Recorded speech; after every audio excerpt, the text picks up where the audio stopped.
Hello and जय Hind student, let's begin the most important chapter, the financial statement. हाँ, financial account कहिए, financial statement कहिए, और या तो कह दीजिए trading and profit and loss account with balance sheet. तो आज का टॉपिक जो होगा वो आपको एकदम क्रिस्टल क्लियर हो जाएगा अगर आपने पूरा वीडियो देख लिया। हाँ, क्योंकि ये chapter very very very important तो है ही, बट साथ में बहुत ही सिंपल चैप्टर है।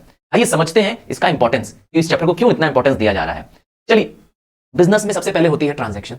हाँ, कोई भी परचेज सेल, कोई भी इवेंट जिससे अकाउंट्स में चेंज आता है, बैलेंस शीट में चेंज आता है, उसे आप कहते हैं ट्रांजैक्शन। तो बिजनेस क्या करता है, इन ट्रांजैक्शंस को रिकॉर्ड करता है जर्नल में। जर्नल में, या अगर ज्यादा ट्रांजैक्शंस हैं, खूब सारी एंट्रीज हो रही है, तो हम लोग उसको कहते हैं सब जनरल या सब्सिडरी बुक्स में रिकॉर्ड कर देता है। ये बात क्या होता है, क्योंकि जर्नल तो सिर्फ रिकॉर्ड मेंटेन करने के काम आता है। ट्रांजैक्शन हुआ है, इसका एक रिकॉर्ड है, प्रूफ है। अब आती है बारी लेडजर बनाने की।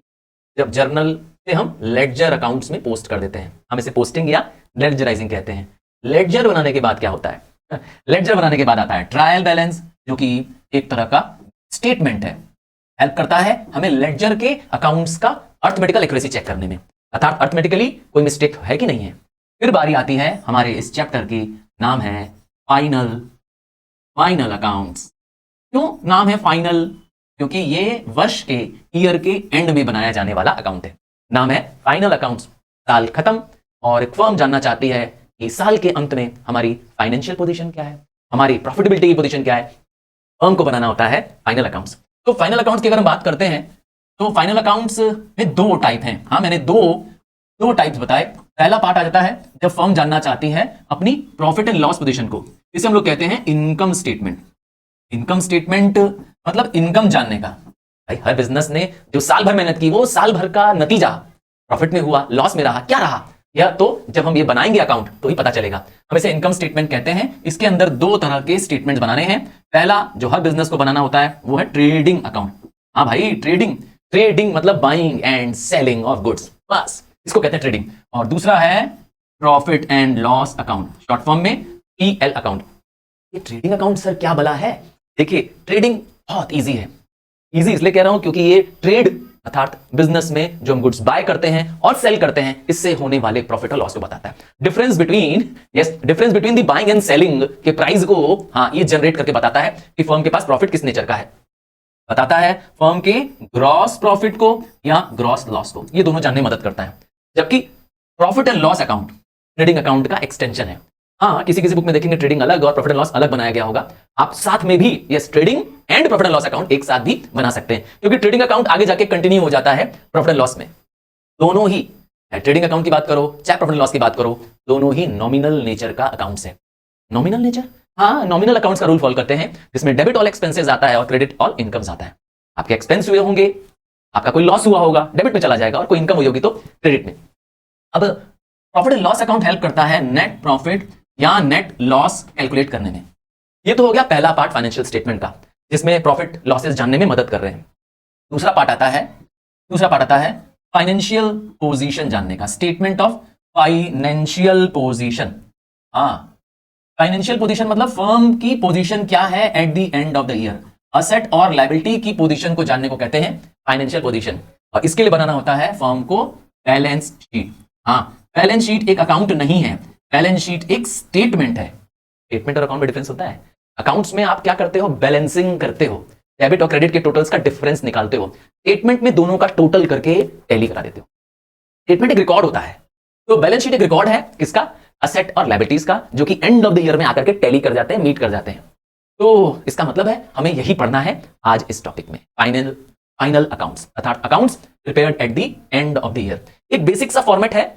हाँ, जब आपको मीनिंग क्लियर हो जाएगा, मैं आपको यकीन दिला रहा हूं, आपको इस पूरे चैप्टर में बहुत क्लियरिटी आ जाएगी कि कोई चीज कहां और क्यों जा रही है। हाँ, सबसे पहले हम बना रहे हैं एक छोटा सा फॉर्मेट। हाँ, मैं पूरा फॉर्मेट भी दिखाऊंगा, बुक में दिया फॉर्मेट भी आपको दिखा दूंगा, और एक अकाउंट का मीनिंग बताऊंगा। क्योंकि अगर आपको नाम का मीनिंग मालूम अकाउंट का, तो आप जान पाएंगे कि वो ट्रेडिंग में जाएगा, कि प्रॉफिट एंड लॉस में जाएगा, कि बैलेंस शीट में जाएगा। हाँ, यही कंफ्यूजन रहती है कि उस अकाउंट को ट्रेडिंग में लिखना है कि प्रॉफिट एंड लॉस में लिखना है, कहां लिखना है, ये प्रॉब्लम होती है। यह सारा सोल्यूशन आज मैं आपको देने वाला हूं। चलिए एक बार फॉर्मेट देख लेते हैं। स्क्रीन पर आप देख रहे हैं कि ये बहुत सिंपल सा फॉर्मेट है। ट्रेडिंग अकाउंट आपको लिखना है टॉप पर, trading account for the year ending, और आपको जो भी ईयर दिया होगा क्वेश्चन में, हाँ, वो आप लिख देंगे। फॉर्मेट में आपको लिखना है सिर्फ पर्टिकुलर्स, डेबिट साइड में पर्टिकुलर्स और यहां टोटल, या अमाउंट भी लिख सकते हैं यहां पर। और डेबिट साइड के साथ सेम प्रोसेस क्रेडिट साइड में भी यही करना है। तो फॉर्मेट तो बहुत सिंपल है, फॉर्मेट तो बहुत इजी है इसका। अब आता है बारी कि डेबिट साइड, क्योंकि ये नॉमिनल नेचर का अकाउंट है, डेबिट साइड में सारे एक्सपेंसेस आएंगे। कई बार ट्रेडिंग अकाउंट को गुड्स अकाउंट भी कहा गया है, ठीक सुना करें, गुड्स अकाउंट, क्योंकि all accounts, all expenses relating to goods are recorded. देखो ये फाइनल प्रॉफिट नहीं बताता है, ये सिर्फ एक एग्जांपल बता देता है फर्म को, एक कॉमन प्रॉफिट बताता है कि फर्म अभी प्रॉफिट में है कि लॉस में है। मैं तुमसे ही पूछ रहा हूं, तुमने 5,000 की कोई वस्तु खरीदी, हाँ तुमने 5,000 के क्लॉथ खरीद लिए, एग्जांपल है एक क्लॉथ मर्चेंट का, 5,000 का एक क्लॉथ मर्चेंट ने, कपड़े के व्यापारी ने क्लॉथ खरीद लिया, उसको 6,000 जाकर के बेच दिया, सुनने में तुम्हारा ऐसा प्रॉफिट हो गया। हाँ भाई प्रॉफिट तो है, 1,000 का प्रॉफिट है, 5,000 की चीज है, 6,000 बेचा। तो ये जो प्रॉफिट पता चल रहा है ये एक्चुअली ग्रॉस प्रॉफिट है, क्योंकि अभी इसमें खरीदने पर जो खर्चे लगे, क्या हमने इसके बारे में बताया? नहीं। तो अगर खर्चों को जो लगा, इसमें जो एक्सपेंसेस लगे उसको भी डिडक्ट कर दें फाइनल 1,000 से, तो जो बचेगा वो आपका होगा नेट प्रॉफिट। ठीक है, तो नेट प्रॉफिट नहीं निकालना है, ग्रॉस प्रॉफिट या ग्रॉस लॉस की पोजीशन जाननी है। स्टार्ट हमेशा आपको डेबिट साइड से करना होता है, और स्टार्ट करना है किससे? ओपनिंग स्टॉक से। ओपनिंग स्टॉक, क्योंकि ट्रेडिंग का मतलब ही है बाइंग एंड सेलिंग। तो all expenses related to goods सारे आने हैं। तो ओपनिंग स्टॉक आपका डेबिट बैलेंस है, आपका असेट शो कर रहा है जो आपके बिजनेस में साल के बिगनिंग में है। तो जो लास्ट ईयर का क्लोजिंग रहा होगा वो इस साल का ओपनिंग बन जाएगा। इसका ठीक रिवर्स, ओपनिंग स्टॉक का ठीक रिवर्स क्या होगा? Closing stock. ये दोनों ही वैल्यू, हाँ क्लोजिंग और ओपनिंग वैल्यू आपको क्वेश्चन में ट्रायल बैलेंस में दी रहेगी। याद रखिएगा, closing stock is not given in the trial balance. Trial balance के बाहर एडिशनल इंफॉर्मेशन में क्लोजिंग स्टॉक लिखा होगा, तो आप यहां लिखेंगे। ठीक है, क्लोजिंग स्टॉक का अमाउंट ट्रायल बैलेंस के बाहर लिखा होगा, ट्रायल बैलेंस के अंदर लिखा होगा क्लोजिंग स्टॉक, तो तब इसको ट्रायल बैलेंस में नहीं लिखना, तब इसको ट्रेडिंग अकाउंट में नहीं लिखेंगे। ट्रेडिंग अकाउंट में नहीं लिखेंगे जब ट्रायल बैलेंस के अंदर लिखा है, इसका मतलब है कि क्लोजिंग स्टॉक का ऑलरेडी एडजस्टमेंट हो चुका है, क्योंकि ये बन कब रहा है? ईयर के एंड में, और क्लोजिंग स्टॉक निकलता कब है? वो भी ईयर के एंड में। तो हो सकता है कि क्लोजिंग स्टॉक आपने एडजस्ट कर ही दिया हो, तो एडजस्टमेंट कर ही दिया होगा तो दोबारा इसमें रिकॉर्ड नहीं करेंगे, क्योंकि ट्रायल बैलेंस जो आपके क्वेश्चन में दिया रहेगा, यूजुअली आपको ट्रायल बैलेंस दिया रहेगा, तो जितने भी डेबिट्स और क्रेडिट्स दिए हैं उन सबकी एक जगह एंट्री होने वाली है। ठीक सुन रहे हैं, सबकी एंट्री बस एक जगह है, चाहे वो ट्रेडिंग में हो, चाहे वो प्रॉफिट लॉस में हो, चाहे बैलेंस शीट में हो। ट्रायल बैलेंस में दिए सारे अकाउंट्स को आप सिर्फ एक जगह पुट करोगे। तो ये कहां है? क्लोजिंग स्टॉक कहां लिखा मिलेगा? ट्रायल बैलेंस के बाहर, नीचे लिखा मिलेगा पॉइंट्स के रूप में, एडजस्टमेंट के रूप में, एडिशनल इंफॉर्मेशन के रूप में लिखा रहेगा। इसीलिए दो जगह जाने वाला है। पहला जाएगा ट्रेडिंग के क्रेडिट साइड में, क्योंकि ये stock at the end of the year है, हाँ जो साल के अंत पे बचा है, और दूसरा बैलेंस शीट के असेट साइड। और क्या जाएगा डेबिट साइड में? डेबिट साइड में क्योंकि सारे एक्सपेंसेस जाने हैं, सारे लॉसेस जाने हैं, है ना, ये दोनों डेबिट साइड में जाना है। और क्रेडिट साइड में क्या जाना है? आपकी क्रेडिट साइड में आपके सारे इनकम्स जाने हैं, सारे गेन्स जाने हैं, है ना, सारे गेन्स या प्रॉफिट जाने हैं। चलिए देखें क्या क्या जाएगा यहां पर। तो परचेजेस आप लिख देंगे डेबिट साइड में, क्योंकि परचेज भी आपका, हाँ परचेज भी आपका एक एक्सपेंस है, नॉमिनल अकाउंट है। परचेज में से लेस कर देंगे परचेज रिटर्न। परचेज रिटर्न को हम लोग कई बार रिटर्न आउटवर्ड भी बोलते हैं। The other name for purchase is return outward. तो परचेज में से परचेज रिटर्न माइनस कर देंगे, जो ये वैल्यू आएगी, ये जो बाहर वैल्यू लिख रहा हूं, इसका नाम है नेट परचेज। दिस वैल्यू, ये वैल्यू जो है ये है नेट परचेज की। आइए आगे बढ़ते हैं। और क्या लेना है? डेबिट में लेने हैं सारे एक्सपेंसेस जो डायरेक्ट नेचर के हैं। कई बार मैंने कहा, हेडिंग डाल दे रहा हूं, डायरेक्ट एक्सपेंस। अब ये कौन से एक्सपेंस होते हैं sir? Expenses relating to bringing the goods और मेकिंग द गुड्स। ठीक वर्ड सुना। मैं अपने शब्दों में कहना चाहता हूं आपके लिए, क्या आना है इसके अंदर आपको? ट्रेडिंग अकाउंट में ध्यान दीजिएगा, वेरी इंपॉर्टेंट बात बताने जा रहा हूं। Expenses relating to, expenses relating to क्या? ब्रिंगिंग और मेकिंग द गुड्स। मतलब फैक्ट्री से जुड़ा सारा खर्चा, क्योंकि गुड्स है तो फैक्ट्री से जुड़ा सारा खर्चा आएगा इसमें। एक बात और ध्यान देना है आपको, जब आप ट्रेडिंग अकाउंट की बात कर रहे हैं तो ट्रेडिंग अकाउंट, देखिए जब ट्रेडिंग अकाउंट की बात कर रहे हैं तो ट्रेडिंग अकाउंट में बनाने, क्योंकि बनाने एक कीवर्ड है, बनाने की जगह होती है फैक्ट्री। तो बनाने और दूसरा वर्ड और मंगवाने, आपको गुड्स पहले मंगवाना पड़ता है। ठीक है, तभी तो आप गुड्स, चाहे वो रॉ मटेरियल के रूप में मंगवाइए, हाँ चाहे आप रॉ मटेरियल गुड्स में मंगाइए ताकि उसको फिनिश प्रोडक्ट में कन्वर्ट कर सके, या गुड्स को सेलेबल कन्वर्ट करने के लिए आपने जो एफर्ट लगाया, जो खर्चे लगाए वो बनाने के और मंगवाने के। तो बनाने और मंगवाने के खर्चे, ध्यान दीजिएगा इस कीवर्ड को, इसके अलावा कोई और खर्चे नहीं लिखने हैं। तो दो ही टाइप के खर्चों को ध्यान देना है। बनाने की जगह मैंने बता दिया फैक्ट्री है, तो फैक्ट्री से जुड़ा सारा खर्चा, फैक्ट्री से जुड़े सारे खर्चे बनाने के खर्चे होते हैं। अब फैक्ट्री में क्या होता है सर? अरे भाई फैक्ट्री में फ्यूल लगता है, पावर लगता है, यहाँ सब इसके अंदर आ जाएगा इस डायरेक्ट एक्सपेंस के नीचे में। क्या लग सकता है? फ्यूल है, पावर है। देखिए पावर वर्ड जो है इलेक्ट्रिसिटी से बहुत अंतर होता है। इलेक्ट्रिसिटी तो नॉर्मल बिजली होती है, पावर चाहिए होती है इंडस्ट्री की मशीन्स को चलाने के लिए। तो वो खर्चा जहां बनाने का खर्चा आ रहा है, वो खर्चा जो फैक्ट्री से जुड़ा खर्चा है वो आ जाएगा। और दूसरा मैंने खर्चा कौन सा बोला? मंगवाने का खर्चा, मतलब गुड्स को प्लेस ऑफ प्रोडक्शन में मंगवाने तक, फैक्ट्री तक मंगवाने तक। अगर आपकी फैक्ट्री नहीं है, आपकी शॉप है, हाँ वो ऑर्गेनाइजेशन है जहां से आप गुड्स बेचने वाले हो, तो वहां तक मंगवाने का सारा खर्चा। इसलिए मैंने लिखा ब्रिंगिंग और मेकिंग गुड्स। इसके एक्सपेंस आपके डायरेक्ट नेचर के एक्सपेंस कहलाते हैं। इन सब को हम कहेंगे डायरेक्ट एक्सपेंसेस। और ये सारे खर्चे आपको डेबिट साइड में लिखने हैं। मैंने एक दो एग्जांपल से लिख दिए। याद रखिएगा सारा खर्चा जो बनाने में मदद करने वाला है। अब आता है कि क्रेडिट साइड में सर क्या आ जाएगा? तो क्रेडिट साइड में जाएगी आपकी इनकम। अब इनकम तो आप जानते हैं कहां से आ सकती है। इनकम आ सकती है गुड्स को बेचने से, तो बाय सेल्स देंगे, और सेल्स में से भी सेल्स रिटर्न को माइनस कर देंगे। सेल करते समय मैंने गुड्स को बाहर भेजा होगा, और यहां पर क्या करना है? सेल्स रिटर्न, मतलब रिटर्न इनवर्ड। देखिए the other name for sales return is return inward. Return inward अगर वर्ड दिया रहेगा तो भी आप क्या करेंगे? माइनस करके लिख देंगे। ये जो वैल्यू आ रही है बाहर, ये जो बाहर वैल्यू दिख रही है, इसको कहते हैं हम लोग नेट सेल्स, क्योंकि देखिए सेल्स में से सेल्स रिटर्न माइनस कर दिया। अब अगर आपकी क्रेडिट साइड, अगर आपका क्रेडिट साइड बड़ा है, जैसे कि नॉर्मली होता है, अगर क्रेडिट साइड जो कि इनकम साइड होती है, जो कि गेन साइड होती है, अगर वो वैल्यू बड़ी है, तो आपका आंसर प्रॉफिट में बचेगा। और इसका उल्टा हो सकता है ना? कब बचेगा यहाँ पे ग्रॉस प्रॉफिट? ये बैलेंसिंग फिगर है। कैसे आएगा? आपको टोटल देखना है, टोटल ऑफ क्रेडिट साइड, ये रहा टोटल, और ये रहा टोटल ऑफ डेबिट साइड। तो क्रेडिट साइड के टोटल से इसके टोटल से इसके टोटल को यूजुअली देखेंगे कि इनका टोटल जो होगा, इसका डेबिट साइड का टोटल यूजुअली कम होगा, और आपका आंसर बच जाएगा ग्रॉस प्रॉफिट। ये जो ग्रॉस प्रॉफिट आपके पास आया है, ये लिखेंगे आप transferred to profit and loss account, क्योंकि इसी के आगे क्या हो जाएगा? ये पैसा प्रॉफिट एंड लॉस में चला जाएगा। Gross profit is transferred to profit and loss account. यहां तक क्लियर है?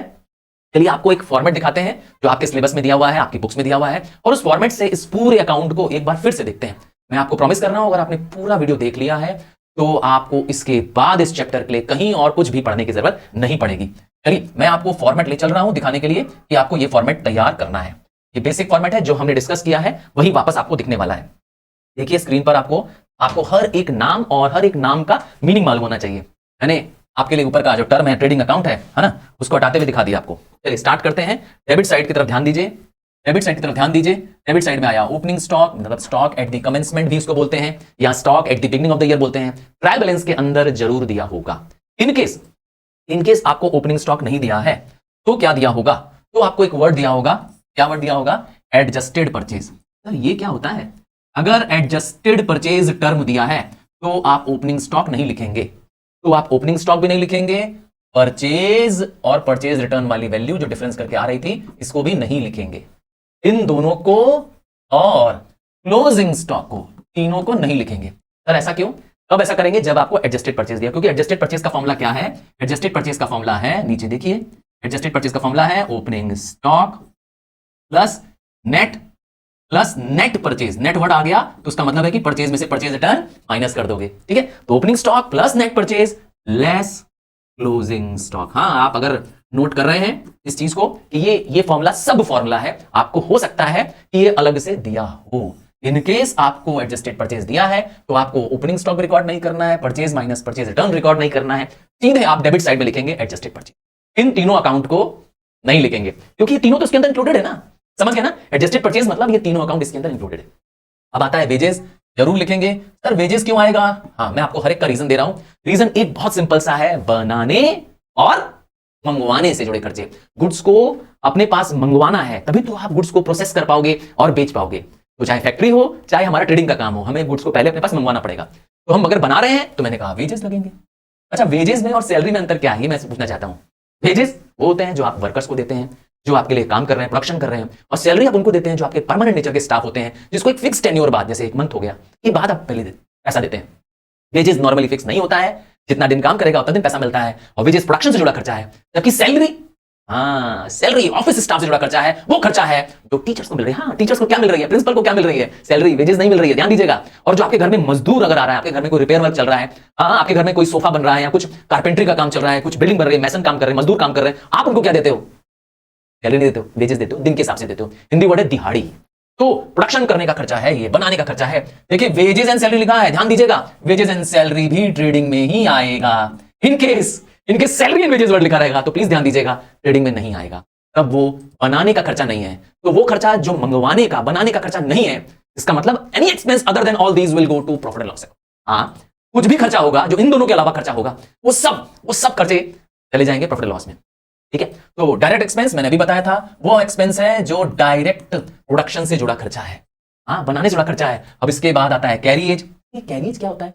अरे गुड्स को मंगवाओगे ना, अपने पास गुड्स को मंगवाओगे, मान लेते हैं हमारे पास फर्नीचर की स्टोर है, हाँ, मतलब हमारा फर्नीचर का कारोबार है, तो फर्नीचर पहले मंगवाएंगे ना, हमारी फर्नीचर की दुकान है तो पहले फर्नीचर मंगवाएंगे, तो मंगवाने का खर्चा लगेगा कि नहीं, तो कैरियज लगेगा। अब कैरियज लिखा हो, कैरियज इन लिखा हो, कैरियज ऑन परचेज लिखा हो, तीनों मतलब एक है, ये तीनों ही एक ही चीज है, all three are same. Carriage की बजाय अगर फ्रेट भी लिखा हो, बात एक ही है, क्योंकि भाड़ा लग रहा है, गुड्स को मंगवाने का भाड़ा लग रहा है। जब तक हम बनाने और मंगवाने दोनों के खर्चे ध्यान देने, तो ये गुड्स को मंगवा रहे हैं हम, फ्यूल, गैस, पावर कहां लगने वाला है, हमारी फैक्ट्री में लगने वाला है, तो बनाने का खर्चा है, जरूर लिखेंगे। Freight and cartridge, again freight लिखा है, भाड़ा लग रहा है, हाँ, भाड़ा लग रहा है गुड्स को, हाँ, प्रोडक्ट्स को मंगवाने का, इसीलिए डेबिट में लिखेंगे। मैन्युफैक्चरिंग अर्थात बनाने का खर्चा डेबिट में लिखेंगे। इसको दूसरे नाम से जाना जा सकता है प्रोडक्टिव एक्सपेंस, बात एक ही है। और फैक्ट्री से जुड़े खर्चे, अब भली लिखा हो फैक्ट्री लाइटिंग, फैक्ट्री रेंट, हाँ, अगर लाइटिंग वर्ड सिर्फ इस्तेमाल किया गया हो और ये क्लियर ना करे कि फैक्ट्री का है कि नहीं है, तो लाइटिंग रेंट नहीं जाएगा। क्यों नहीं जाएगा? क्योंकि ये बनाने से मतलब नहीं रख रहा है, स्पेसिफाई कर रहा है फैक्ट्री लाइटिंग, फैक्ट्री रेंट, हाँ भाई, तो बनाने का खर्चा है, क्योंकि बनाने की जगह का खर्चा है, समझ गए? इसका मतलब है कि ऑफिस से जुड़े खर्चे, सेलिंग से जुड़े खर्चे, डिस्ट्रीब्यूशन से जुड़े खर्चे और मिसलेनियस एक्सपेंस, ये सब तरह के खर्चे ट्रेडिंग में नहीं आएंगे। ऑफिस, सेलिंग, डिस्ट्रीब्यूशन और मिसलेनियस नेचर के खर्चे वो सब चले जाएंगे प्रॉफिट एंड लॉस अकाउंट में। ठीक है, तो फैक्ट्री रेंट आएगा, जरूर आएगा। फैक्ट्री लाइटिंग बताया, जरूर आएगा। ये डॉक चार्जेस क्या होता है सर, और ये क्लियरिंग चार्जेस क्या होता है? जब हम गुड्स विदेशों से मंगवा रहे होते हैं, इंपोर्ट कर रहे होते हैं, तो डॉक यार्ड नाम की जगह होती है जहां पे शिप्स को रुकना होता है, शिप्स की लैंडिंग करनी होती है, सामान उतारना, अनलोडिंग करना होता है, that is called as dock charges. वहां सामान रखने का चार्ज लगता है, जो हमारा गुड्स इंपोर्टेड आया है ना, उसका चार्ज लगता है, नाम है डॉक चार्जेस। क्लियरिंग चार्जेस भी वहीं लगते हैं, क्योंकि गुड्स को क्लियर कराना होता है कस्टम डिपार्टमेंट से। ठीक है, तो ये खर्चे भी आ जाएंगे। इंपोर्ट ड्यूटी, कस्टम ड्यूटी जरूर आएगा, एक्सपोर्ट ड्यूटी नहीं आएगा। ठीक है, क्यों नहीं आएगा सर एक्सपोर्ट ड्यूटी? एक्सपोर्ट मतलब नाम से सोचो, बेचना, विदेश को बेचना, तो सेलिंग के खर्चे आने ही नहीं है। मैंने बताया कीवर्ड दिमाग में बैठा लो, क्या कीवर्ड है, कौन से टाइप के एक्सपेंस आने वाले हैं? All expenses relating to bringing goods और मेकिंग गुड्स। ठीक है, गुड्स को सेलेबल कन्वर्ट करने में जो भी हम खर्चा करते हैं, वो सब खर्चे इस पे आने वाले हैं। और क्या है? रॉयल्टी आ जाएगा। हाँ, ये क्या होती है रॉयल्टी? क्या होती है क्या आपको मालूम है रॉयल्टी क्या होती है? जो रॉयल लोग टी पिए कहते हैं रॉयल्टी। नहीं, जो कर रहा हूं, ऐसा कोई भी टी नहीं होता है। रॉयल्टी एक तरह का राइट्स है, एक तरह का विशेष अधिकार है आपको गुड्स को प्रोडक्शन करने का। जैसे किसी ने बुक लिख दिया, किसी ने अच्छा कोई म्यूजिक क्रिएट कर दिया, किसी ने कोई सॉफ्टवेयर डेवलप कर दिया, तो उस डेवलपर को, उस राइट के ओनर को आपको पैसा देना पड़ेगा उसका सामान यूज करने के लिए। हाँ, जैसे यूट्यूब पे हम जो कंटेंट क्रिएट कर रहे हैं, अगर कोई कॉपी करना चाहता है तो उसको हमें रॉयल्टी देनी पड़ेगी। समझ गए क्या कहना चाहते हैं? किसी के म्यूजिक पीस को, हाँ, किसी की कोई डिजाइन को हम कॉपी करना चाहते हैं, तो मुझे उससे परमिशन लेना पड़ेगा गुड्स बनाने के लिए, हमें उसे देना पड़ेगा रॉयल्टी। तो एक्सपेंस है बनाने से जुड़ा हुआ, खास करके कोई ऐसी चीज जिसपे स्किल लगता है, जिसपे कोई रिसर्च और किसी पे पेटेंट लिया गया, ऐसे खर्चे होते हैं रॉयल्टी। तो अगेन ये खर्चा है, बनाने से जुड़ा खर्चा है, इसीलिए डेबिट। अब क्रेडिट साइड आ जाइए, सारा क्रेडिट आइटम देखते हैं। तो क्रेडिट मतलब इनकम, क्रेडिट मतलब वो कमाई जो बिजनेस में आ रही है, सेल करेंगे तो इनकम होगा, सेल इज इनकम। सेल्स में से सेल्स रिटर्न, जिसका दूसरा नाम मैंने बताया रिटर्न इनवर्ड होता है, माइनस कर देंगे, जो वैल्यू बाहर आएगी इस वैल्यू को कहेंगे नेट सेल्स। क्या वर्ड है? Net sales. देखिए सेल्स का दूसरा नाम रेवेन्यू भी है, प्लीज कंफ्यूज मत करिएगा। और क्या है? देखिए क्लोजिंग स्टॉक भी दिया रहेगा, आ जाएगा, आपको बता ही दिया मैंने। और अब ये दो में से एक बचेगा, या तो ग्रॉस प्रॉफिट बचेगा या ग्रॉस लॉस बचेगा। ग्रॉस प्रॉफिट कब आएगा? जब आपके क्रेडिट साइड का टोटल, हाँ, when credit is greater then debit, क्या होगा? आपके पास होगा प्रॉफिट। मैं यहां लिख दूं, हाँ लिख दे रहा हूं प्रॉफिट, जगह बहुत कम है फिर भी लिख देता हूं। ठीक है, और उल्टा कर दो, डेबिट अगर ग्रेटर होगा, डेबिट साइड बड़ी होगी और क्रेडिट साइड कम होगी, तो क्या हो जाएगा? लॉस। लिख दे रहा हूं debit total is greater than credit, then it is a loss. याद रखिएगा, gross profit gross loss, actual profit and loss नहीं है, बस ये फर्म को इंडिकेशन दे रहे हैं कि फर्म किस दिशा में आगे बढ़ रही है। ठीक है, ये दोनों ही अकाउंट ग्रॉस लॉस रहेगा तो भी आगे जाके इसको ट्रांसफर करना पड़ेगा बैलेंस शीट में, और ये क्रिस क्रॉस ट्रांसफर होगा। यहां से देखिए क्रेडिट में बच रहा है, ग्रॉस लॉस कहां चला जाएगा, पीएल के डेबिट में चला जाएगा, और ग्रॉस प्रॉफिट है कहां बच रहा है, देखिए डेबिट साइड में बैलेंसिंग बच रहा है, और कहां ट्रांसफर करेंगे इसके बाद, जब इसके बाद प्रॉफिट लॉस अकाउंट बनेगा, क्योंकि ट्रेडिंग के बाद प्रॉफिट लॉस बनता है, उसमें ट्रांसफर हो जाएगा डेबिट साइड में। ठीक, हाँ क्रेडिट में डेबिट में लिखा है तो क्रेडिट में ट्रांसफर कर देंगे, ठीक रिवर्स ट्रांसफर करेंगे, और वहीं से शुरुआत हो जाएगी प्रॉफिट एंड लॉस अकाउंट की। तो सर क्या एक एग्जांपल से देखते हैं। हाँ, मैं आपको पहले एक एग्जांपल दिखा देता हूं। जैसा नाम है वैसा ही इसका काम है। फॉर्मेट बहुत सिंपल है। डेबिट साइड रिप्रेजेंट करती है एक्सपेंसेस और लॉसेस को। तो नॉमिनल अकाउंट तो यही कहता ही है। तो आपको सारे खर्च, सारे एक्सपेंस, सारे लॉस डेबिट में रखने हैं, और क्रेडिट साइड आपको बताती है इनकम्स, सारे गेन्स। तो अब इसमें जो एक्सपेंस है वो कैसे पता चलेगा कि ट्रेडिंग में जाएगा कि पीएल में जाएगा। तो जो एक्सपेंस बनाने या मंगवाना मतलब अपने पास ब्रिंगिंग द गुड्स करना, प्लेस ऑफ प्रोडक्शन या place of selling the goods तक गुड्स को मंगवाना, गुड्स को बनाने और मंगवाने के जुड़े खर्चे वो तो ट्रेडिंग में जाते हैं। तो उन एक्सपेंसेस को, डायरेक्ट नेचर के एक्सपेंसेस को छोड़कर सारे एक्सपेंस आने वाले हैं। अच्छा, शुरुआत किससे होती है? शुरुआत होती है ग्रॉस प्रॉफिट से। सर ये कहां मिलेगा, ग्रॉस प्रॉफिट कहां मिलेगा? तो जो ट्रेडिंग का आंसर ग्रॉस प्रॉफिट में अगर एंड हुआ था तो वो यहां पे आ जाएगा, gross profit transferred from trading account से ट्रांसफर करके आया है। अगर ग्रॉस लॉस हुआ होगा तो ऑब्वियस बात है, धरा चुका होगा, आपका आंसर यहां रहा होगा। आपको क्रिस क्रॉस का ध्यान देना है, ठीक है, दोनों में से कोई ना कोई एक वैल्यू दी होगी। अब सारे एक्सपेंस जो ऑफिस से रिलेटेड है, तो ऑल ऑफिस और एडमिनिस्ट्रेशन, मैंने लिखा एडीएम, शॉर्ट फॉर्म लिख दिया एडमिनिस्ट्रेटिव एक्सपेंस, इनसे जुड़े जितने भी खर्चे होंगे वो यहां पर आने वाले। और ऑफिस के खर्चे, सर एग्जांपल जानना चाहते हो, जैसे audit fees, electricity charges, stationery, ये सब किसके खर्चे हैं? ऑफिस, क्योंकि ऑफिस वो प्लेस होती है जहां सारा रिकॉर्ड मेंटेन होता है, जहां बहुत सारे स्टाफ बैठे होते हैं। तो सैलरी ये भी ऑफिस के लोगों को देते हैं, ठीक है, क्योंकि वो परमानेंट लोग होते हैं और उनको एक फिक्स्ड टाइम बाद एक फिक्स्ड अमाउंट दिया जाता है। तो ये सारे खर्चे आपके पास ऑफिस के आते हैं। और क्या आता है? तो सारे सेलिंग से जुड़े खर्चे, सेलिंग एंड डिस्ट्रीब्यूशन से जुड़े एक्सपेंस। ये डिस्ट्रीब्यूशन और सेलिंग, अगर हम कोई प्रोडक्ट बेच रहे हैं तो सेलिंग कॉस्ट, जैसे एडवर्टाइजमेंट लग रही है, एडवर्टाइजमेंट, सेल्समैन की सैलरी, डिलीवरी वैन के खर्चे, हाँ भाई डिस्ट्रीब्यूशन का भी तो खर्चा लेना है। कैरियज नहीं, कैरियज अगर लिखा होगा तो आप इसमें नहीं लिखेंगे, कैरियज इन लिखा होगा इसमें नहीं लिखेंगे, कैरियज ऑन परचेज लिखा रहेगा पीएल में नहीं लिखेंगे। क्यों? क्योंकि कैरियज तो मंगवाने का भाड़ा होता है, स्पेसिफिकली लिखा होना चाहिए कैरियज ऑन सेल या कैरियज आउटवर्ड, क्लियरली लिखा होना चाहिए। सिर्फ कैरियज लिखा रहेगा तो आप नहीं लिख सकते, क्योंकि तब आप सिर्फ गुड्स मंगवा रहे हैं। तो कैरियज आउटवर्ड होगा लिख देंगे, कैरियज ऑन सेल होगा लिख देंगे, एक्सपोर्ट ड्यूटी होगा लिख देंगे, और बैड डेप्ट होगा तो भी लिख देंगे। समझ गए? तो ऐसे एक्सपेंस जिसका बनाने मंगवाने के अलावा ये छोड़कर ऑफिस से जुड़ा कोई खर्चा हो, एडमिनिस्ट्रेशन से जुड़ा खर्चा हो, सेलिंग डिस्ट्रीब्यूशन से जुड़ा कोई खर्चा हो, कोई मिसलेनियस एक्सपेंस हो जिसका बनाने और मंगवाने से संबंध नहीं होता है, उस सब एक्सपेंसेस आपको खोज कर लिख देना है। क्या हेडिंग लिखनी है? नहीं, आपको हेडिंग नहीं डालनी है, सीधे उस एक्सपेंस का नाम लिखना है और लिख देना है। अगर कोई इनकम आ रही है, कोई भी इनकम रिसीव हो रही है, आप यहां लिख सकते हैं रेंट रिसीव हो रहा है, इनकम है, क्रेडिट में लिख दो। हाँ, ट्रायल बैलेंस में अगर आपको लिखा है डिस्काउंट, ट्रायल बैलेंस क्वेश्चन में दिया रहेगा, याद रखिएगा। तो ट्रायल बैलेंस में अगर डिस्काउंट लिखा है, लेट्स अज्यूम, मैं आपको दिखाई देता हूं, लेट्स अज्यूम आपके पास क्वेश्चन में ट्रायल बैलेंस दिया है, जो कि ज्यादातर प्रॉफिट एंड लॉस और ट्रेडिंग अकाउंट में दिया रहेगा। आपको ट्रायल बैलेंस दिया होगा और आपको बनाना होगा।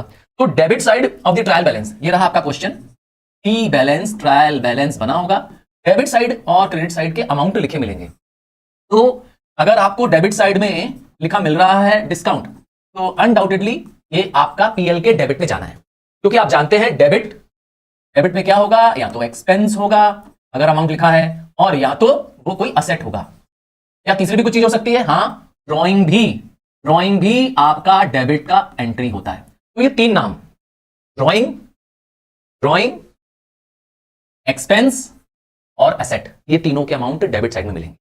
अब आपको डिस्काउंट के बारे में पता चल गया कि डिस्काउंट अगर डेबिट में लिखा है इसका अमाउंट, तो आप समझ गए कि ये आपके लिए एक्सपेंस है।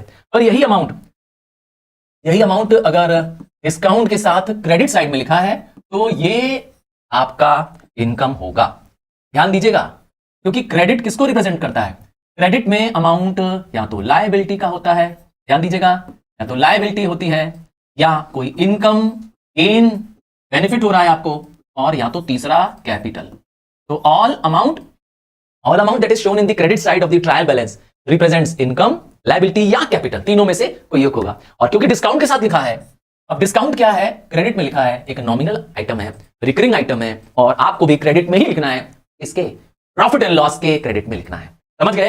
एक और एग्जांपल देखूं, आइए। जैसे लिखा है लोन और अमाउंट लिखा है, हाँ, और लोन लिखा है और अमाउंट क्रेडिट साइड में लिखा है, तो आप समझ जाइए कि ये लोन है। लोन एक लायबिलिटी होता है। मिल गया आपको? कैसे पता चला लायबिलिटी है? क्योंकि पैसा इसका कहां लिखा है, क्रेडिट साइड में लिखा हुआ है। ये जो अमाउंट है वो क्रेडिट के साइड में लिखा है, इसको देख के आप समझ जाएंगे कि ये आपकी एक लायबिलिटी है। इसी तरह से लोन और पैसा लिखा हुआ है डेबिट साइड में, ये भी तो हो सकता है। तब आप समझ जाएंगे कि डेबिट में लिखा है, ये अमाउंट डेबिट में लिखा है, तो ये लायबिलिटी नहीं हो सकता, है ना। डेबिट में लिखा है तो इन तीनों में से कोई ना कोई होगा। क्यों? डेबिट में है तो इन तीनों में से कोई ना कोई वो अमाउंट होगा। तो क्योंकि हम लोन डेबिट साइड में शो कर रहे हैं, तो ये मेरा एक असेट रिप्रेजेंट कर रहा है। ध्यान दे दिया आपने? अभी असेट बन गया। तो यही चीज ध्यान देनी है। डेबिट में अगर लिखा है कोई वैल्यू ट्रायल बैलेंस के, तो आप समझ जाइए कि वो आपके एक्सपेंस, ड्राइंग या असेट के रूप में हो सकता है। ड्राइंग तो ड्राइंग है ही, आप जानते ही हैं। ड्राइंग के मैं 3 नाम आपको बता देता हूं। एक है लाइफ इंश्योरेंस, ये भी ड्राइंग का दूसरा नाम है। हाउस होल्ड एक्सपेंस, ये भी ड्राइंग का दूसरा नाम है। और तीसरा नाम है डोमेस्टिक, हाँ ये वर्ड आ जाए तो डोमेस्टिक एक्सपेंस वर्ड आ जाए, इनकम टैक्स आ जाए। क्या वर्ड आ जाए? Income tax. मेरे पास जगह कम है, मैं यहां लिख देता हूं, इसके ऊपर लिख देता हूं। चलिए, इनकम टैक्स। ये डोमेस्टिक और हाउस होल्ड एक ही चीज होता है, ठीक है। Domestic expense, house hold expense, ये भी ये सारे वर्ड्स जो मैंने लिखे, ये सब आपको ड्राइंग रिप्रेजेंट करते हैं। क्या रिप्रेजेंट करते हैं? ये सब आपका ड्राइंग है, और इन सब की वैल्यू आपको डेबिट साइड में मिलेगी। You will find this in the debit side. और ड्राइंग का ट्रीटमेंट पीएल में नहीं होने वाला, प्रॉफिट एंड लॉस अकाउंट में नहीं करना है। ड्राइंग जो है वो आपको जाएगा कैपिटल में, लेस हो जाएगा बैलेंस शीट में। आइए वापस ले चलते हैं आपको और दोबारा दिखाते हैं आपके पास मौजूद ये पीएल अकाउंट। आपने पीएल अकाउंट में सारे एक्सपेंसेस, क्योंकि डेबिट ऑल एक्सपेंसेस को रूल रखा, लॉसेस का रखा, और क्रेडिट ऑल इनकम्स, इनकम यहां लिख दी। फाइनली जब आपने सारा, याद रखिएगा, कोई भी असेट, कोई भी लायबिलिटी आपको यहां रिकॉर्ड नहीं करनी है। इन केस ट्रायल बैलेंस में अगर गिवन है, ट्रायल बैलेंस के अंदर गिवन है, ये ट्रायल बैलेंस है आपका, है ना। ये ट्रायल बैलेंस है आपका गिवन, ये आपका ट्रायल बैलेंस है गिवन, और ट्रायल बैलेंस के अंदर लिखा हुआ है, अज्यूम करता हूं लिखा है आउटस्टैंडिंग सैलरी।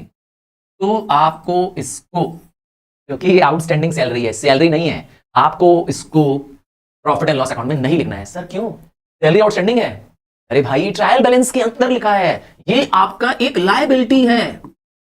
और अगर ये इंफॉर्मेशन ट्रायल बैलेंस के बाहर होती, हाँ, एक इंफॉर्मेशन के रूप में, एडिशनल इंफॉर्मेशन के रूप में होती, तब आपको एक्सपेंस मानना था और तब आपको वो सैलरी में ऐड करना था। फिलहाल क्योंकि आउटस्टैंडिंग, प्रीपेड, ये जो जितने भी एक्सपेंस होते हैं, हाँ, जो ड्यू है या जो ओवरपेड है, एडवांस पेड है, इन सबको आपको क्या करना है, जो ट्रायल बैलेंस के अंदर है उन सबका एक जगह रिकॉर्डिंग होगी। मतलब ऑल ट्रांजैक्शंस जो ट्रायल बैलेंस में है, all items of trial balance will be recorded at one place, at one account, will be recorded in one account। अब वो कोई भी एक अकाउंट होगा, अब वो ट्रेडिंग अकाउंट में जा सकता है, प्रॉफिट एंड लॉस में जा सकता है, और या तो बैलेंस शीट, किसी एक में जाएगा अगर वो ट्रायल बैलेंस के अंदर लिखा है, ट्रायल बैलेंस के अंदर लिखा है। पर अगर एडिशनल इंफॉर्मेशन के रूप में आ जाएगा, हाँ, जो एडिशनल इंफॉर्मेशन होता है, एडजस्टमेंट्स होता है, क्योंकि उनका एडजस्टमेंट आपको बाद में पता चला था, ईयर एंड होने के बाद पता चला, इसीलिए उसको कम से कम 2 जगह रिकॉर्ड करें। हम बात कर रहे हैं ट्रायल बैलेंस के अंदर दिए हुए, हाँ, असेट्स और लायबिलिटीज की। जैसे लोन, ये देखा, इन सब को आप प्रॉफिट एंड लॉस में नहीं लिखेंगे, ठीक है। अब क्लियर हो गया? हाँ, इनसे जुड़ा इंटरेस्ट होगा तो आप रिकॉर्ड करेंगे। आपने सारा बना लिया ट्रायल बैलेंस, आपने सारा बना लिया प्रॉफिट एंड लॉस अकाउंट, और आपके पास फाइनली जो अगर क्रेडिट साइड है, ये रही क्रेडिट साइड जो मैंने आपकी लिखी, ये जो आपका क्रेडिट बैलेंस है, ये आया टोटल ऑफ क्रेडिट, और आपका डेबिट साइड का बैलेंस छोटा है, हाँ, ये डेबिट का टोटल छोटा है, तो आपको क्या करना होता है, बड़े वाले टोटल को दोनों तरफ लिखना होता है। हम इसे कहते हैं बैलेंसिंग। तो यहां बैलेंस बच रहा है, आप लिखेंगे to net profit. Net profit कब आएगा? नेट प्रॉफिट तब आएगा जब आपका total credit is greater than total debit. आपका क्रेडिट बैलेंस ज्यादा आ रहा है, क्रेडिट साइड अज्यूम करता हूं 1 लाख है, आपके डेबिट साइड मतलब सारे एक्सपेंसेस, ये सारे एक्सपेंसेस लेने पे अज्यूम करता हूं 80 ही आ रहा है। क्रेडिट में 1 लाख और डेबिट में 80,000 आ रहा है। साफ सा पता चल रहा है कि आपका डेबिट बैलेंस कम पड़ रहा है। तो total credit is greater than total debit, then it gives you net profit. आपका आंसर नेट प्रॉफिट में आ रहा होता है। तो आपका आंसर नेट प्रॉफिट आ गया। इसको क्या करेंगे, इसको बैलेंसिंग फिगर बोलेंगे और इसको क्या करेंगे, ट्रांसफर टू कैपिटल अकाउंट। कहां ले जाएंगे, कैपिटल अकाउंट में ले जाएंगे। कैपिटल अकाउंट कहां मिलेगा, बैलेंस शीट में। क्या रिवर्स भी हो सकता है, रिवर्स क्या होगा, हो सकता है कि आपके डेबिट साइड ज्यादा हो, डेबिट साइड ज्यादा हो तो then total of debit is greater than total of credit, your answer is net loss। Clear है, आपके डेबिट साइड ज्यादा आ रही है, रिवर्स हो सकता है। डेबिट साइड का अगर टोटल अज्यूम करता हूं 1 लाख आ रहा है और क्रेडिट साइड का टोटल ही 80,000 है, तो आपका बैलेंस कहां बचेगा, यहां। अब आप लिखोगे बाय नेट लॉस और बैलेंसिंग वैल्यू लिख दोगे। ये पैसा भी जाएगा ट्रांसफर टू कैपिटल अकाउंट। आपको बताना है कैपिटल अकाउंट में इसको ऐड करेंगे कि माइनस करेंगे। हाँ भाई, कमेंट बॉक्स में लिख के बता दो मुझे, what are you going to do with the net loss. Net loss को आपको, ये तो मैंने बता दिया कि कैपिटल अकाउंट में जाएगा, आपको बताना है क्या करेंगे। ऐड है तो आप लिख दीजिए ऐड या प्लस, और अगर माइनस करेंगे तो आप माइनस लिख दीजिए। हाँ, लिखिए कमेंट बॉक्स में, write it so that I come to know and check your answer. मुझे आपका आंसर चाहिए। तो आपको इस तरीके से प्रॉफिट लॉस अकाउंट बनाना है। अब आप कहेंगे सर हमें पूरा प्रॉफिट एंड लॉस अकाउंट का फॉर्मेट देखना है। आइए आपको ले चलते हैं फटाफट पूरा प्रॉफिट एंड लॉस के फॉर्मेट को दिखाते हुए। आपके सामने पूरा फॉर्मेट होगा और हम आपको बताएंगे कि कौन सा अमाउंट कहां जाएगा और क्यों जाएगा, क्योंकि आपको मीनिंग पता होना चाहिए। अगर आपको मीनिंग पता चल जाएगा तो मैं श्योर हूं कि आप गलती नहीं करेंगे। हमारे पास स्क्रीन पर एक फॉर्मेट बना हुआ है प्रॉफिट एंड लॉस अकाउंट का, आप देख पा रहे होंगे, profit and loss account for the year ending, ये रहा फॉर्मेट। अब आपको उसमें देखना है कि डेबिट में एक्सपेंसेस आ रहे हैं, ये भी आपको मालूम है, क्योंकि डेबिट में ऑल एक्सपेंसेस होने हैं, लॉसेस होने हैं, ठीक है, नॉमिनल अकाउंट को रिप्रेजेंट करता है, याद होगा। और क्रेडिट में क्या करना है, सारे इनकम्स को, सारे गेन्स को शो करना है, ये करना है। आइए स्टार्ट करते हैं। देखिए ये रहा नेट लॉस जो कि ट्रेडिंग अकाउंट से ट्रांसफर होकर आया है। अब उसके बाद देखिए सारे एक्सपेंस जो ऑफिस से जुड़े हैं, आपको ये हेडिंग नहीं देनी है, बस आपको याद कराने के लिए दिया है कि ये देखिए ऑफिस से जुड़े सारे खर्चे हैं, बनाने मंगवाने, ठीक है, ब्रिंगिंग इन और मेकिंग ऑफ द गुड्स के एक्सपेंस नहीं लेने हैं, क्योंकि वो डायरेक्ट नेचर के खर्चे हैं और इसका इस्तेमाल आप ट्रेडिंग में कर चुके हैं। तो देखिए सैलरी है, मैंने कहा जरूर लेंगे, सैलरी एंड वेजेस है, अगेन जरूर लेंगे, क्योंकि सैलरी पहले वर्ड आ रहा है इसीलिए लेंगे। वेजेस एंड सैलरी अगर लिखा होता तो आप नहीं लिखते, वो ट्रेडिंग अकाउंट में जा चुका था। रेंट रेट टैक्सेस हैं, जरूर लेंगे, स्पेसिफिकली नहीं लिखा है कि रेंट कहां का, सिर्फ लिखा है रेंट, तो भी आप प्रॉफिट एंड लॉस में लिखेंगे। स्पेसिफिकली लिखा है फैक्ट्री रेंट, तो क्लियर कर दिया, फैक्ट्री बनाने की जगह, और बनाने की जगह का खर्चा ट्रेडिंग में जाएगा। Similarly printing and stationery, postage, lighting clearly नहीं लिखा है, ऑफिस लाइटिंग या फैक्ट्री लाइटिंग। अगर क्लियर कर दे कि ऑफिस लाइटिंग, तो हाँ भाई ऑफिस का खर्चा तो पीएल में जाएगा, फैक्ट्री लाइटिंग नहीं जाएगा क्योंकि बनाने की जगह और बनाने से जुड़ा खर्चा ट्रेडिंग में जाएगा।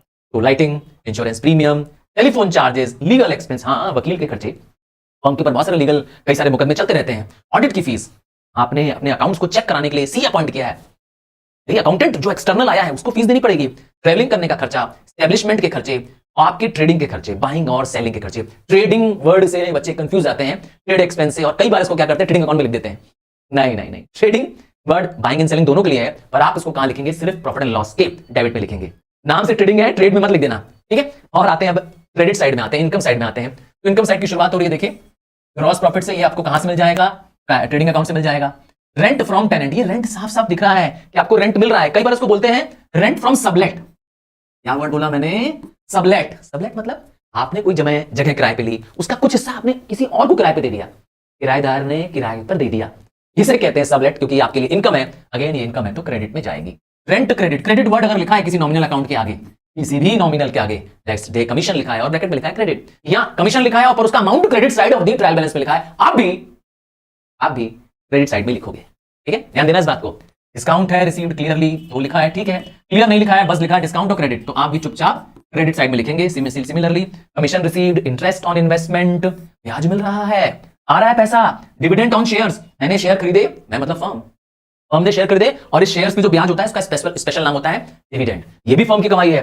बैड डेब्ट वो पैसा है जो मेरा डूब गया था, पर यहां पे क्या लिखा है, रिकवर, अर्थात जो व्यक्ति पैसा मुझे नहीं दे पा रहा था कुछ समय बाद आया और अपने पैसे जो डूब गए थे मैंने मान लिए थे वो मिल गए, तो ये तो मेरे लिए फायदा है, इनकम है, सब इनकम आ रही है, ध्यान दीजिएगा, सब इनकम या गेन्स हो रहे हैं।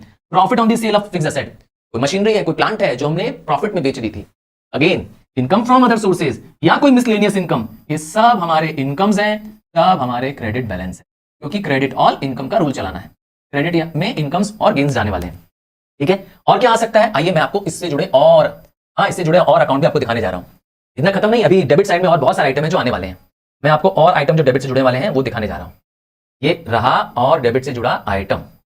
अब आप देखिए, इसमें आपको और दिखा रहे हैं और क्या हो सकते हैं डेबिट साइड में, जैसे जनरल एक्सपेंसेस। ध्यान से देखिए, जनरल एक्सपेंसेस दिखेगा और स्क्रीन को ध्यान से देखिए तो आपको trading trial profit and loss account के कुछ और भी आइटम मिलेंगे, जैसे सेलिंग के से जुड़े खर्चे, बेचने और भेजने, तो सेलिंग और डिस्ट्रीब्यूशन के खर्चे। कैरियज होगा तो मत लिखना, कैरियज आउटवर्ड है या कैरियज ऑन सेल है, दोनों मतलब एक है।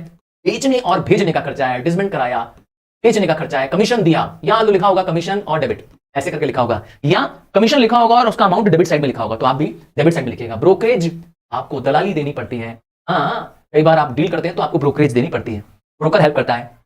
बैड डेब्ट वो पैसा है, हाँ, वो उधार जो आपने बेचा और वो पैसा आपको रिकवर नहीं हुआ, पैसा आपका डूब गया, दैट इज बैड डेब्ट, ठीक है। एक्सपोर्ट ड्यूटी, आपने विदेश में गुड्स बेचना चाहा तो विदेश में गुड्स बेचने के लिए आपको एक्सपोर्ट ड्यूटी देनी पड़ती है कस्टम वालों को। पैकिंग कराया, डिलीवरी वैन के खर्चे, डिलीवरी वैन मतलब वो वैन जो दुकान दुकान तक या अलग अलग प्लेसेस तक हमारे गुड्स पहुंचाती है, तो अगेन बेचने का खर्चा है, डिस्ट्रीब्यूट कराने का खर्चा है, इसीलिए ये भी क्या है आपका पीएल का खर्चा है। स्टेबल एक्सपेंस, पहले लगते थे स्टेबल एक्सपेंस, स्टेबल वो होती है जहां पर हमारे जो एनिमल्स रहते हैं, कुछ लोग पहले लाइव स्टॉक रखते थे।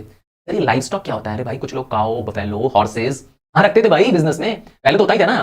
तो सोचिए जिसके पास घोड़े रखते होंगे, तो जिसके टांगा चलाने का खर्च काम हो, तो सोचिए उसके पास 10-15 टांगे हैं किसी बिजनेस के पास, इमेजिन कर रहा हूं मैं, आजकल तो शहरों में टांगा नहीं उपलब्ध है, पर सोचिए किसी कोई टांगे वाला है, उसके पास 10-15 घोड़े हैं और घोड़ा गाड़ी है पीछे, और वो घोड़ों को यूज करके बिजनेस कर रहा है अपने, क्या कहते हो? हाँ भाई, तो उसको स्टेबल का खर्चा नहीं दिखाना पड़ेगा, स्टेबल में घोड़े रहते हैं भाई, उनको मेंटेन खर्चा चाहिए कि नहीं, that is what is stable expense. हाँ, आपने सोचा नहीं था ये पॉइंट, है ना। लाइव स्टॉक के बारे में कभी सोचा? लाइव स्टॉक वैसे आपके एसेट्स हैं, लाइव स्टॉक अगर दिया होगा तो मतलब जिंदा स्टॉक, मतलब वो एनिमल्स जो आपने पाले हैं जिनका आप बिजनेस में यूज कर रहे हैं, ठीक। पहले मुझे लगता है बहुत ज्यादा यूज होते थे, आजकल तो नहीं। कुछ और नाम जो मिसलेनियस नाम आ जाएंगे, जैसे डिस्काउंट आपने अलाउ कर दिया, रिपेयर पे खर्चे हो गए, डेप्रिसिएशन एक बहुत इंपॉर्टेंट एक्सपेंस है, अगेन इंटरेस्ट है आपका एक्सपेंस है, क्योंकि वेरी क्लियरली लिखा है डेबिट है, ये हो सकता है इंटरेस्ट पेड वर्ड लिख दे तो और क्लियर हो जाएगा कि आपका एक्सपेंस है, बैंक ने आपसे चार्ज ले लिया, एक्सपेंस है।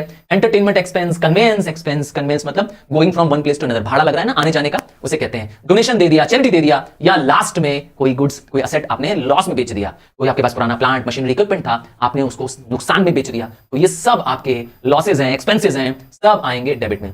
फाइनली आपका आंसर या तो नेट प्रॉफिट में बचेगा या नेट लॉस में बचेगा। तो नेट प्रॉफिट में बचेगा, आप इसको ले जाएंगे कैपिटल अकाउंट में और जाकर के इसको ऐड कर देंगे। हाँ, नेट प्रॉफिट होगा तो कैपिटल अकाउंट में जाकर के ऐड कर देंगे। तो बैलेंस शीट, अरे भाई तराजू को कभी देखा है तुमने?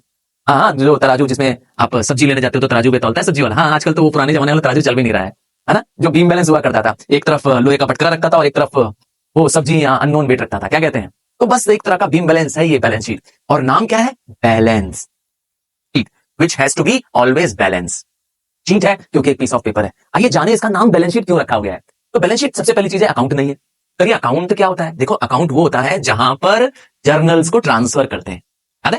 जर्नल को एक प्लेस पे लाके ट्रांसफर करते हैं, उस प्लेस का नाम है अकाउंट, और जिसकी बैलेंसिंग की जरूरत पड़ती है। स्टेटमेंट में ऐसा नहीं करते। स्टेटमेंट क्या होता है? एक स्टेटमेंट में सिर्फ record of debit and credits होता है, सिर्फ रिकॉर्ड ऑफ अकाउंट्स होता है। तो statement which contains all assets and liabilities, उसे कहते हैं बैलेंस शीट। हाँ, एल से लेफ्ट साइड में लायबिलिटी और राइट साइड में असेट्स, बस ऐसे पहचान लो, लेफ्ट लायबिलिटीज। तो बैलेंस शीट में आपको एसेट लायबिलिटीज मिलेंगे। तो बैलेंस शीट जब आप देखेंगे तो आपको दिखाई देगी कि बैलेंस शीट एज एट। हाँ, एज एट में क्या लिखते हैं? आपको ईयर एंडिंग लिखना है। मैंने ऑलरेडी डिस्कस किया, एल से लेफ्ट, एल से लायबिलिटी। इस बार जो मार्शलिंग की गई है वो इन दी ऑर्डर ऑफ लिक्विडिटी है। सबसे लिक्विड लायबिलिटी ऊपर है, सबसे लिक्विड असेट ऊपर है, और लीस्ट लिक्विड लायबिलिटी नीचे। समझ गए? आइए स्टार्ट करते हैं। देखिए, लायबिलिटी साइड में सबसे पहले हेडिंग डाला। क्या आपको भी हेडिंग डालनी है? जवाब है नहीं। आप जब बनाओगे तो ये करंट लायबिलिटी नाम की हेडिंग देने की जरूरत नहीं है। इसे हम कहते हैं हेडिंग दे करके इस हेडिंग के अंदर रखा गया है, हम इसे कहते हैं ग्रुपिंग। ये है ग्रुपिंग। देखा आपने? ये सारे जो अकाउंट दिख रहे हैं इस करंट लायबिलिटी के अंदर दिखाए जा रहे हैं। बैंक ओवरड्राफ्ट हो गया, हाँ, जो बैंक से हमने शॉर्ट टर्म के लिए पैसा लिया था, उसी तरह बिल्स पेबल हो गया, सन्ड्री क्रेडिटर्स हो गया, आउटस्टैंडिंग एक्सपेंसेस हो गए, अनअर्न्ड इनकम हो गया, ये सब हमारे एक साल के अंदर रिपीट करने वाली लायबिलिटी, इसीलिए इसको कहते हैं करंट लायबिलिटी। और लॉन्ग टर्म लायबिलिटी, हाँ, लॉन्ग टर्म लोन्स, दूसरा है रिजर्व्स, और लास्ट में है कैपिटल। देखिए, कैपिटल को थोड़ा ध्यान से देखिएगा। कैपिटल वो पैसा होता है जो ओनर ने बिजनेस में इन्वेस्ट किया होता है, money invested by the owner. तो ये एक इंटरनल लायबिलिटी होती है वैसे, ठीक है, पर फर्म के लिए तो मैंने कहा ये लायबिलिटी है। तो जो कैपिटल होता है उसमें प्रॉफिट मालिक को दे देते हैं, ओनर को देते हैं। हाँ, लॉस होगा, नेट लॉस होगा तो माइनस भी करेंगे, ध्यान दीजिएगा।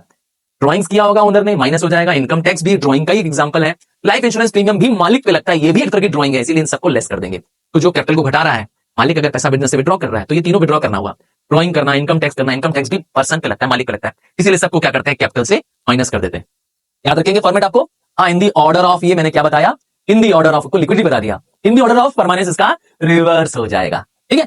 हाँ, आइए एसेट साइड में देखते हैं फटाफट जल्दी से। करंट एसेट्स, तो वो एसेट्स जिनको एक साल में कैश में कन्वर्ट करते हैं, तो कैश इन हैंड सबसे ज्यादा क्या है, लिक्विड एसेट है। फिर कैश एट बैंक, फिर बिल्स रिसीवेबल, फिर short term investment, sundry debt. ये सन्डी डेटर्स कौन होता है या बुक डेट्स कौन होते हैं? सन्डी डेटर्स मेरे कस्टमर्स हैं, फर्म के कस्टमर्स हैं जिनको फर्म ने उधार गुड्स बेचा है। और क्या है, हाँ, क्लोजिंग स्टॉक है, प्रीपेड है। प्रीपेड मतलब होता है जिस एक्सपेंसेस को हमने समय से पहले पे कर दिया है। अरे भाई, प्रीपेड मोबाइल का सिम जो लिया हुआ है तुमने, पहले पैसा भरते हो, उसके बाद एंजॉय करते हो उसकी महीने भर की service, prepaid. Accrued income, income due, income मिलनी है बट नॉट रिसीव। और अब आता है नॉन करंट एसेट्स। ये वो एसेट्स हैं जो आपने ले तो लिया है बिजनेस में, बट आपको एक से अधिक साल के लिए इसको बिजनेस में यूज करना है, परमानेंट यूज करना है, लंबे समय तक यूज करना है। फर्नीचर हो गया, लूज टूल्स हो गया, अगेन मोटर व्हीकल्स हो गया, लॉन्ग टर्म इन्वेस्टमेंट हो गया, plant machinery, land building, patent, and last but not the least goodwill. Goodwill आपका लीस्ट लिक्विड एसेट है। सबसे लास्ट में गुडविल क्या होती है, दिखती है फर्म की। बता दूं आपको, बिस्लेरी ने अभी रिसेंटली 7,000 करोड़ में अपना कारोबार बेच दिया। आप सुना है बिस्लेरी?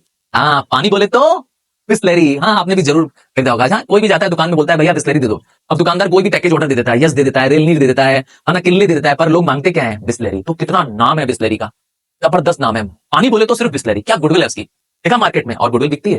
मैंने बताया बिस्लेरी ने अपना बिजनेस बेच दिया है। हाँ, मिनरल वाटर बिक चुका है, टाटा ने खरीद लिया इसको 7,000 करोड़ में, अभी रिसेंट डील है ये। तो क्या कहना चाहते हैं, लीस्ट लिक्विड एसेट, ठीक है, या कह सकते हैं मोस्ट परमानेंट एसेट है। This brings to the end of the chapter final accounts.